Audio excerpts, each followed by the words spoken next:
வணக்கம்ங்க. இப்போது ரொம்ப ருசியாக டேஸ்ட்டாக மட்டன் குழம்பு எப்படி செய்யுதுன்னு பார்க்கலாங்க.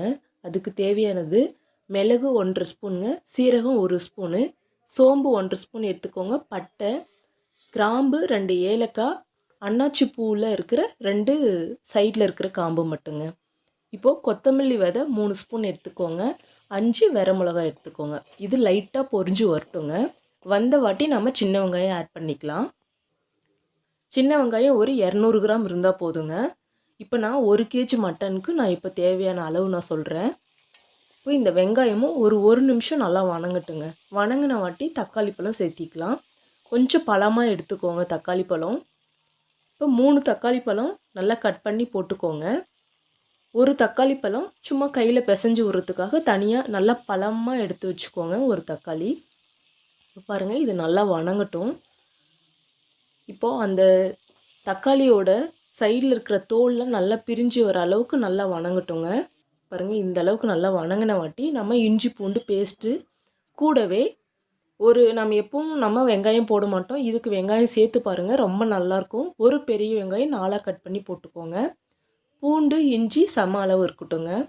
இப்போ கடாயில் கடலை எண்ணெய் ஊற்றிட்டு 2 ஏலக்காய் தட்டி போட்டுக்கிட்டேன். சின்னதாக 3 பிரிஞ்சி இலைங்க. நான் 1 கேஜி மட்டன் சுத்தம் பண்ணி எடுத்து வச்சுருக்கேன், அதையும் சேர்த்திக்கிட்டேங்க. இப்போது லைட்டாக அந்த கறிக்கு மட்டும் தேவையான அளவு உப்பு சேர்த்திக்கோங்க. குழம்புக்கு வேண்டாம், கறிக்கு மட்டும் சேர்த்திக்கோங்க.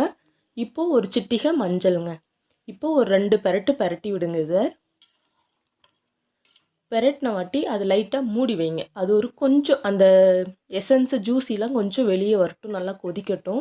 4 பச்சை மிளகா கீறி வச்சுக்கோங்க. நான் அந்த பழுத்த பழம் சொன்னேன் இல்லைங்களா, அது கையில் நல்லா பிசைஞ்சிக்கோங்க. இப்போது பாருங்கள், அந்த கொதி நல்லா வருது இல்லைங்களா. கொஞ்சம் ஒவ்வொரு பொருள் போடும்போது அதுக்கான கேப் விடுங்க, அப்போ தான் உங்களுக்கு அதோட டேஸ்ட் நல்லா எசன்ஸ் இறங்கி வரும். இப்போ பாருங்கள், இது சேர்த்தின வாட்டி நம்ம இஞ்சி பூண்டு வெங்காயம் அரைச்சி வச்சுருக்கோம் இல்லைங்களா, அதையும் இது கூடவே சேர்த்திக்கலாங்க. இதுவும் நல்லா வணக்கி விடுங்க. வணக்கின வாட்டி கொஞ்சம் கொதிக்கட்டுங்க, ஒரு கொதி வரட்டும். அதுக்கப்புறமா நம்ம மசால் சேர்த்திக்கலாம். நான் சக்தி கறி மசால், மட்டன் மசால் இது ரெண்டுமே 2 ஸ்பூன் எடுத்திருக்கேன். தனி மிளகாய் தூள் கர மசால் ஒரு ஸ்பூன் எடுத்திருக்கேங்க.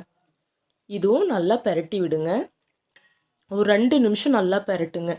இது மூடி வச்சுட்டு இப்போ நம்ம ஆற வச்சுருக்கோம் இல்லைங்களா, அதை அரைச்சி கொண்டு வந்துடலாம். இப்போ பாருங்கள், சூப்பராக கலரே பார்த்திங்களா எவ்வளோ சூப்பராக இருக்குன்ட்டு. இப்போது அரைச்சி வச்சதையும் பாருங்கள், மேலே எண்ணெய் திரண்டு வந்துடுச்சு இல்லைங்களா அந்த மசாலாம் போட்டது.